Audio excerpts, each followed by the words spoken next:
Welcome back, aspirants. Today, we dive into a chapter that is not just a historical timeline, but the very foundation of modern Indian history. For anyone preparing for prelims or mains, this isn't just a lesson, it is the why. Why did a subcontinent of unparalleled wealth, home to one of the world's most sophisticated civilizations, succumb to a private trading company from thousands of miles away? Before we dive into the specifics of the European arrival, we must understand a fundamental principle of historical study. History is a continuity. While we categorize it into ancient, medieval, and modern periods, it is not always easy to distinguish clearly when one ends and another begins. If we think of modern Indian history as beginning with the advent of the Europeans, we must realize that we are actually looking back to the 15th century, the medieval period. The foundations were being laid even before the Mughals established their empire. Story begins with the decline of the Roman Empire in the 7th century. As the Arabs established domination in Egypt and Persia, direct contact between Europeans and India declined. The accessibility to Indian commodities, the spices, calicos, silk, and precious stones was severely affected. Then came the year 1453. Constantinople fell to the Ottoman Turks. From that point on, merchandise from India reached European markets only through Arab Muslim intermediaries. The Red Sea trade route became a state monopoly, earning Islamic rulers tremendous revenues. In these circumstances, the Europeans were desperate to find a direct sea route to India. The spirit of the Renaissance. 15th century Europe was gripped by the Renaissance, a call for exploration. Advances in shipbuilding and navigation were happening rapidly. At the same time, Europe's economy was expanding. Improved plows, scientific crop rotation, and an increased supply of meat, which required spices for preservation and cooking, fueled the demand for Oriental luxury goods. While Venice and Genoa had prospered through trade, they were too small to challenge the Ottoman Turks. Therefore, the North Europeans provided money and men, and the Genoese provided ships and technical knowledge to aid Portugal and Spain. The visionaries. Portugal took the lead. Finding an ocean route to India became an obsession for Prince Henry of Portugal, famously nicknamed the Navigator. He wanted to circumvent Muslim domination of the eastern Mediterranean. In 1454, Pope Nicholas V gave Prince Henry a bull, conferring on him the right to navigate the sea to the distant shores of the Orient, specifically as far as India. Henry died before his dream was realized, but the momentum continued. In 1494, the Treaty of Tordesillas was signed. Portugal and Spain divided the non-Christian world with an imaginary line in the Atlantic 1,300 miles west of the Cape Verde Islands. Everything east of the line belonged to Portugal, everything west to Spain. In 1487, the navigator Bartholomew Dias rounded the Cape of Good Hope, proving that the route existed. 10 years later, in 1497, an expedition set out. Part 2. From Trading to Ruling. The arrival of Vasco da Gama. In May 1498, after a voyage of slightly less than 11 months, 3 ships under Vasco da Gama arrived at Calicut. They were led by a Gujarati pilot named Abdul Majid. The Hindu ruler of Calicut, the Zamorin or Samuthiri, gave them a friendly reception. However, the Arab traders on the Malabar coast were apprehensive. Before the Portuguese, the Indian Ocean was a shared system involving Indians, Arabs, Africans, Chinese, and Javanese. None had sought overwhelming dominance. The Portuguese changed that. They wanted a monopoly. Vasco da Gama stayed for 3 months. When he returned to Portugal, he sold his cargo at a massive profit. The importance was clear. Buying pepper directly was 10 times cheaper than buying through Muslim middlemen. Pedro Alvarez Cabral and retaliation. In September 1500, Pedro Alvarez Cabral arrived at Calicut to establish a factory. Conflict broke out and the Portuguese factory was attacked, killing several Portuguese. Cabral retaliated with ferocious hostility. He seized Arab merchant ships, killed hundreds of their crew, confiscated their cargo, and bombarded Calicut. He then made advantageous treaties with the rulers of Cochin and Cananore. Vasco da Gama returned in 1501. When the Zamorin refused to exclude Arab merchants, da Gama wreaked vengeance on Arab shipping. His rupture with the Zamorin was total. He set up a factory at Cananore, and eventually Calicut, Cananore and Cochin became the central hubs of Portuguese trade. 3. The Era of the Governors. Francisco de Almeida, 1505 to 1509. In 1505, the King of Portugal appointed Francisco de Almeida as the first governor. His mandate was clear: consolidate the Portuguese position and destroy Muslim trade in Aden, Ormuz, and Malacca. Almeida faced a threat from the Mameluke Sultan of Egypt, encouraged by the merchants of Venice. In 1507, the Portuguese squadron was defeated in a naval battle off Diu by combined Egyptian and Gujarat navies, and Almeida's son was killed. The following year, Almeida avenged his defeat by totally crushing those navies. His vision was the blue water policy, making Portugal the master of the Indian Ocean. Alfonso de Albuquerque, the real founder. Albuquerque succeeded Almeida and became the real founder of Portuguese power in the East. He established bases overlooking all entrances to the sea: East Africa, the Red Sea, Ormuz, Malabar, and Malacca. He introduced a permit system for other ships and controlled major shipbuilding centers. In 1510, he acquired Goa from the Sultan of Bijapur with ease. This was the first Indian territory under Europeans since Alexander the Great. Albuquerque also abolished sati, encouraged his men to take local wives, introduced new crops like tobacco and cashew nut, and improved varieties of coconut for coir rigging. Nino da Cunha, 1529. In November 1529, Nino da Cunha assumed office. A year later, he shifted the headquarters from Cochin to Goa. During the conflict between Bahadur Shah of Gujarat and Humayun, Bahadur Shah ceded the island of Pasen to the Portuguese in 1534. However, when Bahadur Shah's relations with the Portuguese soured, he was invited to a Portuguese ship and killed in 1537. Da Cunha also increased influence in Bengal, establishing Hooghly as headquarters. Part 4. The Portuguese State, the Estado Português, the India. Favorable conditions. Why did they succeed? Aside from Gujarat under Mahmud Begarha, North India was divided. The Bahmani kingdom was breaking up. None of the Indian powers had a navy worth its name, whereas the Portuguese had cannons placed on their ships. The extent of power. The Portuguese hold is often underestimated. Within 50 years, they occupied 60 miles of coast around Goa. They controlled a narrow tract from Mumbai to Daman and Diu. In the south, they had a chain of seaport fortresses like Mangalore, Cananore, Cochin, and Calicut. They also settled at Santhome in Chennai and Nagapatnam in Andhra. Treaties were signed with the Deccan Sultans in 1570. They played a role in the balance of power between Vijayanagara and the Sultans, and later between the Mughals and Marathas.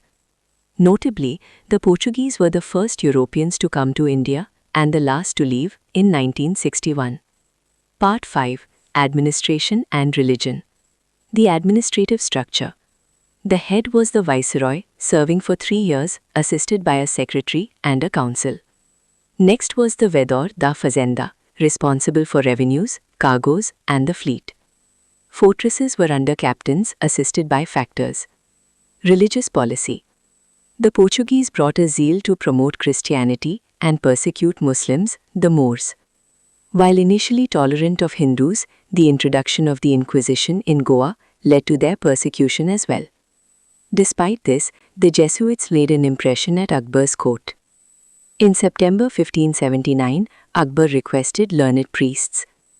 The church sent Rodolfo Acquaviva and Antonio Monserrate in 1580, hoping to convert the emperor.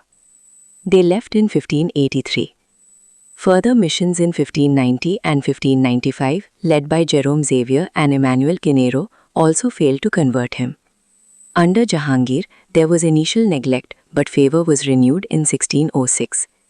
A church was allowed at Lahore, and in 1608, 20 baptisms were carried out in Accra. In 1608, Captain William Hawkins reached Surat on the ship Hector with a letter from King James I. Because Hawkins knew Turkey, he conversed directly with Jahangir. Jahangir appointed him as a mansabdar of 400 with a salary of 30,000 rupees, though he never received it. Hawkins married the daughter of an Armenian Christian named Mubarak Shah. Portuguese intrigue forced Hawkins to leave in 1611, but in November 1612, the English ship Dragon under Captain Best successfully fought a Portuguese fleet. Jahangir was deeply impressed. In 1613, the Portuguese plundered Mughal ships and imprisoned Muslims, leading Jahangir to order Mukarrab Khan to obtain compensation. The Siege of Hooghly, 1632. The Portuguese had moved trade from Satgaon to Hooghly, where they monopolized salt, built a custom house, and enforced duties on tobacco. However, they also engaged in a cruel slave trade, seizing Hindu and Muslim children. They even seized 2 slave girls of Mumtaz Mahal. On June 24, 1632, the Mughal siege of Hooghly began. Qasim Khan, the Bengal governor, led the action. The Portuguese fled, the Mughals took 400 prisoners to Agra, and the persecution of Christians continued for some time. Part 7. Decline and Significance. Factors of decline. By the 18th century, Portuguese commercial influence was lost. Several factors contributed: powerful dynasties, the emergence of power in Egypt, Persia, and North India. The Marathas, they captured Salsette and Bassein in 1739. Resentment, their religious tolerance and conversion policies angered both Hindus and Muslims. Dishonesty, they're notorious as sea pirates and their arrogance. Brazil, the discovery of Brazil diverted their colonization efforts to the west. The Union of Spain and Portugal 1580–81 dragged them into Spain's wars with England and Holland. The significance of the Portuguese. Most importantly, the Portuguese marked the emergence of naval power. This was the first time a foreign power came to India by sea. They declared they would abide by no rules but their own. They introduced cannons on ships, military innovation, gaudy armor, matchlock men, and the system of drilling infantry on the Spanish model, introduced in the 1630s. This was later adopted by the French, the English, and even the Marathas and Sikhs. Shipbuilding techniques, multi-decked ships built to withstand Atlantic gales, and the use of castle prow and stern. Cultural impacts, filigree work, silver and goldsmithing, and European art. Part 8. The Dutch and the Danes. The Dutch, VOC. Cornelis de Houtman was the first Dutchman to reach Sumatra in 1596. In 1602, the Dutch East India Company was formed. They founded their first factory in Masulipatam in 1605. They captured Nagapatnam from the Portuguese and made it their stronghold. The Dutch were focused on the Spice Islands of Indonesia. The rivalry with the English reached a climax at Amboina in 1623, where the Dutch massacred 10 Englishmen. In 1667, a compromise was reached. The British withdrew from Indonesia and the Dutch retired from India. The Dutch were finally defeated by the English at the Battle of Hooghly or Bidara in November 1759. The Danes.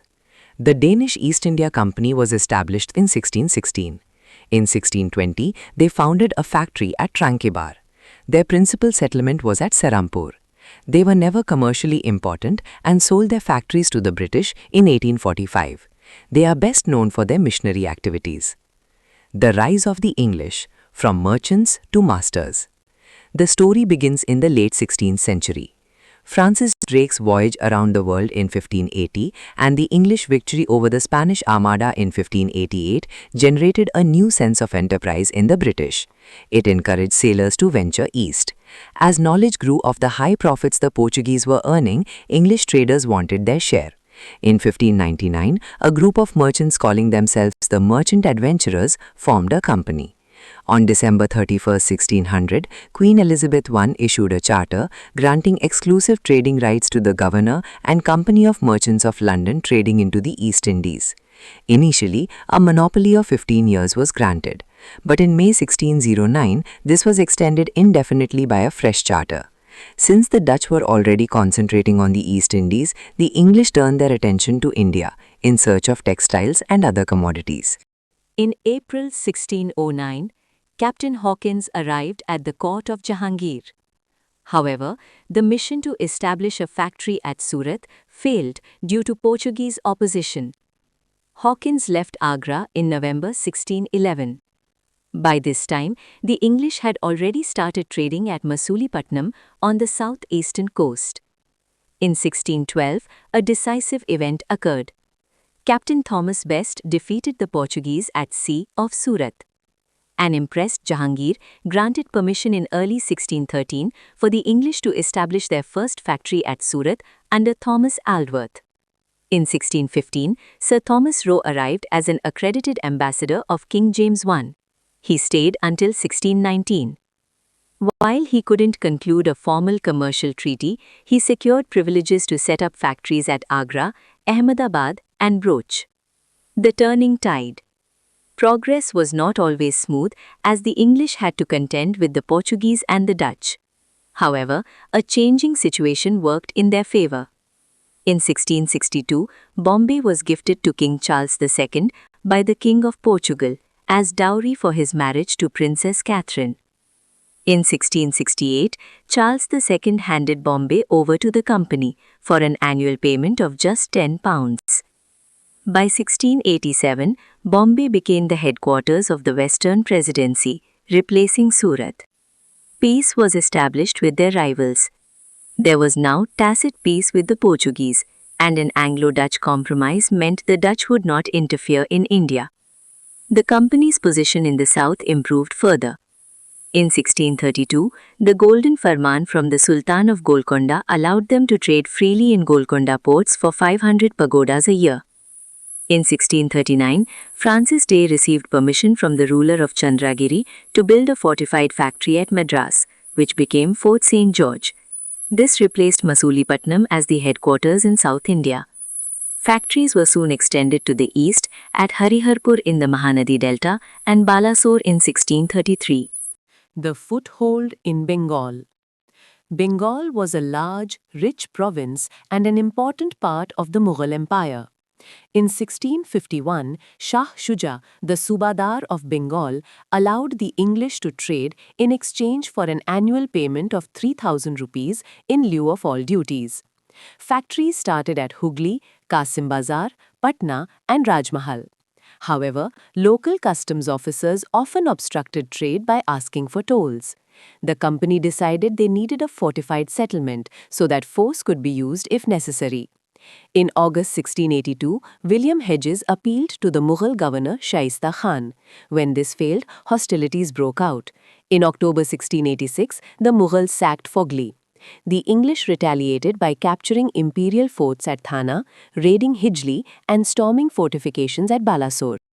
However, they were forced to leave Hooghly for an unhealthy location at the mouth of the Ganga. The foundation of Calcutta. Negotiations were handled by the agent Job Charnock. In February 1690, a treaty was signed, and Charnock returned to Sutanuti in August. In 1691, an imperial farman officially permitted trade in Bengal for 3,000 rupees a year. In 1696, the rebellion of a zamindar named Sobha Singh gave the English the pretext they needed to fortify Sutanuti. In 1698, they bought the zamindari of 3 villages, Sutanuti, Gobindpur, and Kalikata, for 1,200 rupees. This fortified settlement was named Fort William in 1700, becoming the seat of the Eastern Presidency with Sir Charles Eyre as its first president. Farrukh Siyar's Farmans, the Magna Carta. In 1715, a mission led by John Surman reached the court of Emperor Farrukh Siyar. He secured 3 famous Farmans, which are regarded as the Magna Carta of the company. The terms were historic. In Bengal, imports and exports were exempt from customs duties for the annual 3,000 rupee payment. The company could issue dustuks or passes for transporting goods. They could rent more land around Calcutta. In Hyderabad, they retained freedom from duties, paying only the prevailing rent for Madras. In Surat, for 10,000 rupees a year, they were exempt from all duties. And critically, coins of the company minted at Bombay were to have currency throughout the entire Mughal Empire. the merging of companies. The final piece of the puzzle was the internal unity of the English. After the Revolution of 1688, the Whigs opposed the company's monopoly. A rival company was formed, and even sent Sir William Norris as an ambassador to Aurangzeb in 1701, but the new company was a failure. Under pressure from the Crown and Parliament, the two companies were amalgamated in 1708. The new title was the United Company of Merchants of England Trading to the East. Although French had harbored a wish to engage in Eastern commerce since the early 16th century, their arrival was late. During the reign of Louis XIV, his famous minister Colbert laid the foundation of the Compagnie des Indes Orientales in 1664. The king took a deep interest in this company, granting it a 50-year monopoly on trade in the Indian and Pacific Oceans. They were also granted a concession in perpetuity for the island of Madagascar. However, despite spending significant resources, the French were unable to revive their colonies in Madagascar. The real shift to India began in 1667. François Caron headed an expedition setting up the first French factory at Surat. He was accompanied by Markara, a Persian, who founded another factory in Masulipatnam in 1669 after obtaining a patent from the Sultan of Golconda. In 1673, the French expanded into Bengal. They obtained permission from Shaista Khan, the Mughal Subadar, to establish a township at Chandarnagar near Calcutta. Part 2. Pondicherry, the nerve center of French power. In 1673, the course of French history in India reached a turning point. Sher Khan Lodi, the governor of Valikondapuram, granted François Martin, the director of the Masulipatnam factory, a site for a settlement. Thus, Pondicherry was founded in 1674. In that same year, François Martin replaced Caron as the French governor. He developed Pondicherry into a place of massive importance, transforming it into the stronghold of the French in India. Factories were later established in other coastal regions, including Mahe, Karaikal, Balasore, and Kasim Bazar. Early setbacks. The French position was not without struggle. War broke out between the Dutch and the French. In 1693, the Dutch, bolstered by an alliance with the English, captured Pondicherry. Although the Treaty of Ryswick in 1697 restored the settlement to the French, the Dutch garrison held on for 2 more years. Under Martin's able guidance, Pondicherry flourished again. But soon, the War of Spanish Succession broke out in Europe. The French were forced to abandon their factories at Surat, Masulipatnam, and Bantam in the early 18th century. A final blow came on December 31, 1706, when François Martin died. Reorganization and revival. In 1720, the company was reorganized as the Perpetual Company of the Indies. Strength was revived under the stewardship of 2 wise governors, Lenore and Dumas, between 1720 and 1742.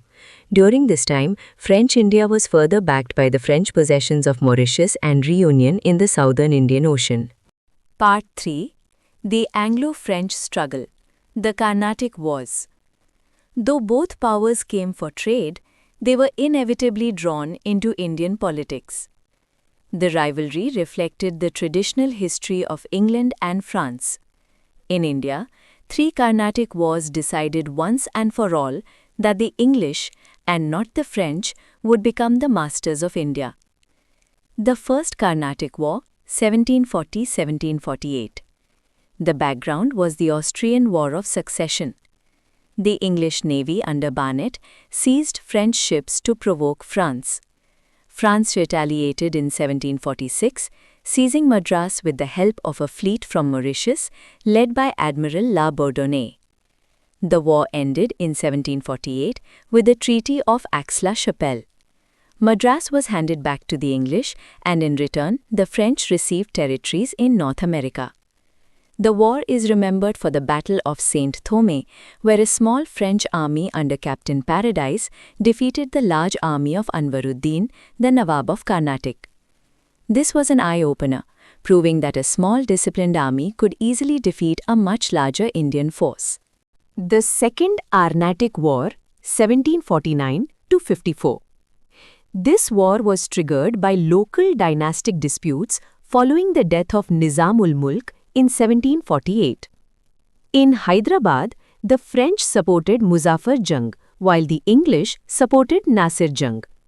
In the Carnatic, the French supported Chanda Sahib, while the English sided with Anwaruddin. In 1749, at the Battle of Ambur, the French-backed forces killed Anwaruddin. Muzaffar Jung became the Subadar of Deccan, and Dupleix was appointed governor of all Mughal territories south of the river Krishna. However, the tide turned when Robert Clive, an English agent, raided Arcot, the capital of the Carnatic, in 1751. With only 210 men, Clive captured and held Arcot for 53 days. Chanda Sahib's forces failed to retake the fort, and he was eventually executed by Muhammad Ali in 1752. Annoyed by heavy financial losses, the French authorities recalled Dupleix in 1754, replacing him with Godehou. The Third Carnatic War, 1758–63. Linked to the 7 Years' War in Europe, this war saw the French army under Count de Lally capture English forts. However, the decisive moment was the Battle of Vandewash on January 22, 1760. General Ayercourt totally routed the French and took Bussy as a prisoner. Pondicherry was defended for 8 months but surrendered in 1761. The Treaty of Paris in 1763 restored French factories, but their political influence had vanished. They were now confined to small enclaves and commerce. The victory at Vandewash left the English East India Company with no European rival in India. Part 4. The Rise and Fall of Dupleix.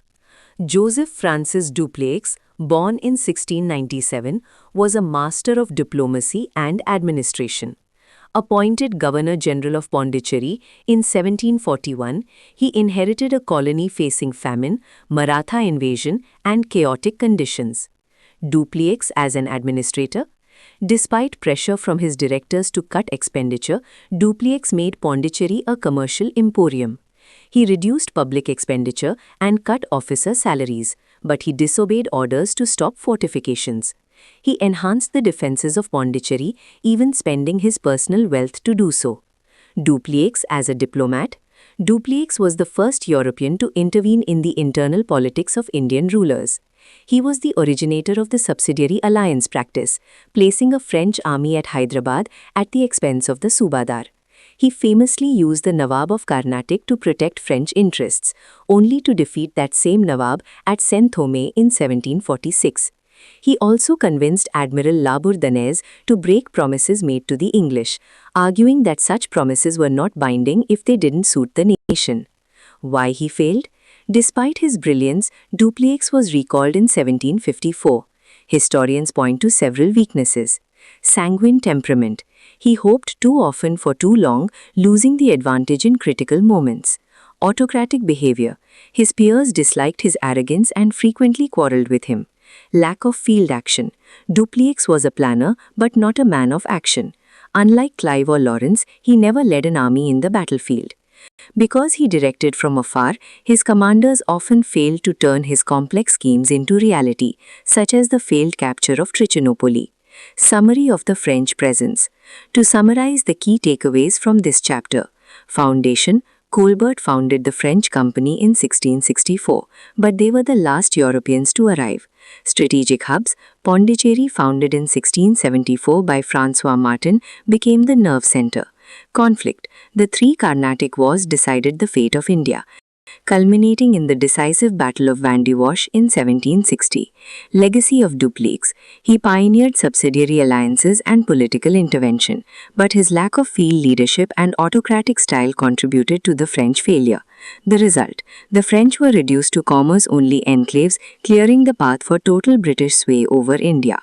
By the end of the 18th century, England emerged as the most powerful and successful European nation in India. But this was not a matter of chance. It was the result of fundamental differences in structure, technology, and strategy.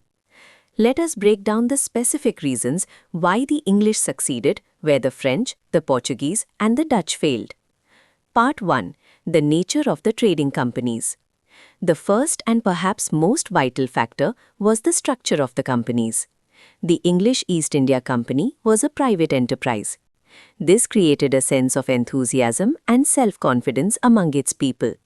With less governmental control, the company could take instant decisions when needed without waiting for approval from a distant government. In contrast, the French company was a state concern. It was controlled, regulated, and hemmed in by government policies, leading to fatal delays in decision-making. In the French company, the monarch held more than 60% share, and directors were nominated by the monarch. Because the state guaranteed dividends, the French shareholders took very little interest in promoting prosperity. In fact, between 1725 and 1765, there was not a single meeting of the shareholders. The company was simply managed as a department of the state. Naval and industrial superiority. Naval superiority. The British Royal Navy was not only the largest, it was the most advanced of its time. Victories against the Spanish Armada and against the French at Trafalgar put them at the peak of naval power. In India, this superior navy helped cut off the vital sea link between the French possessions and France. The English had also learned the importance of an efficient navy from the Portuguese and then technologically surpassed them. The Industrial Revolution. Timing was also on England's side. The Industrial Revolution started in England in the early 18th century. Inventions like the spinning jenny, the steam engine, and the power loom greatly improved production in textiles, metallurgy, and agriculture. Because this revolution reached other European nations much later, England was able to maintain its hegemony. Part 3. Strategic Assets and Leadership. Geographic Advantage. Consider the strategic locations. The English held 3 important places: Calcutta, Bombay, and Madras. The French, however, had only Pondicherry. Commercial versus territorial ambition. There was also a difference in focus. The French subordinated their commercial interests to their territorial ambitions, which left them chronically short of funds. The British, in spite of their imperialistic motives, never neglected trade. As a result, they always had the funds and a sound financial condition to support their wars.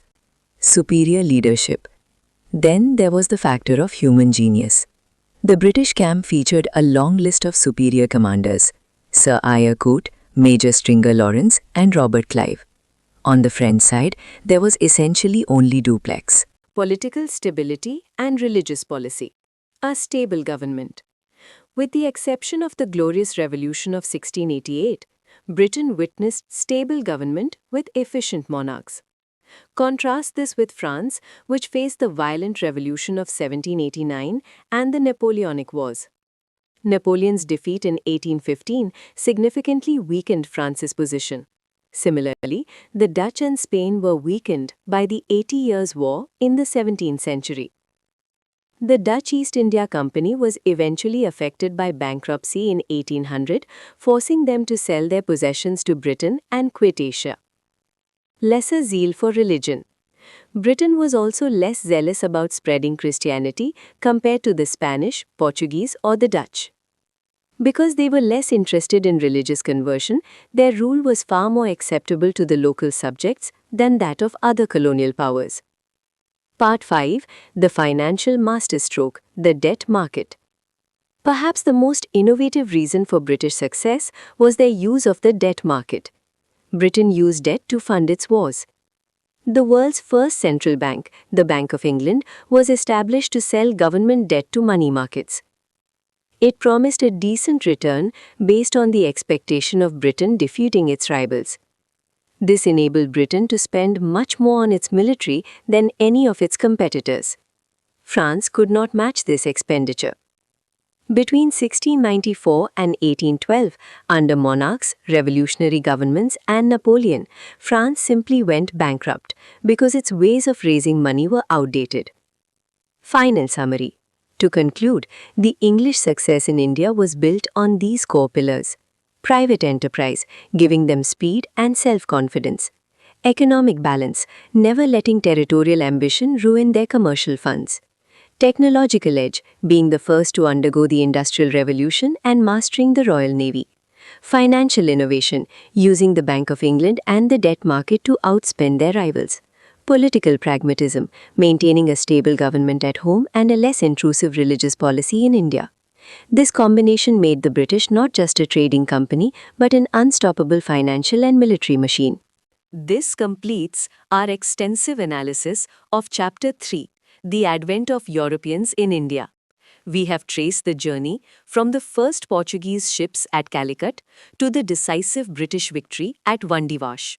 We now understand not just who came, but the deep structural, financial, and naval reasons why the English eventually outlasted them all. In our next session, we will shift our focus to how these very events are interpreted. Keep your notes ready, and we will meet in the next lesson of Project Taqif, our Modern History of India series. If you found this strategic overview helpful, please like, subscribe, and share this journey with your fellow aspirants. If you have any questions regarding what we have discussed today, be it about Dupleix's diplomacy or the debt market of the English, drop a comment below. I will be personally addressing your doubts to ensure your conceptual clarity is absolute. Regarding structured notes and comprehensive study material, stay tuned. I will be sharing exciting updates on how to access them in our upcoming videos. Finally, as a thank you for joining Project Taqif at the very beginning, there will be a special reward for our early subscribers, specifically designed to aid in your UPSC preparation. Until next time, keep studying, stay curious, and I will see you in the next lesson.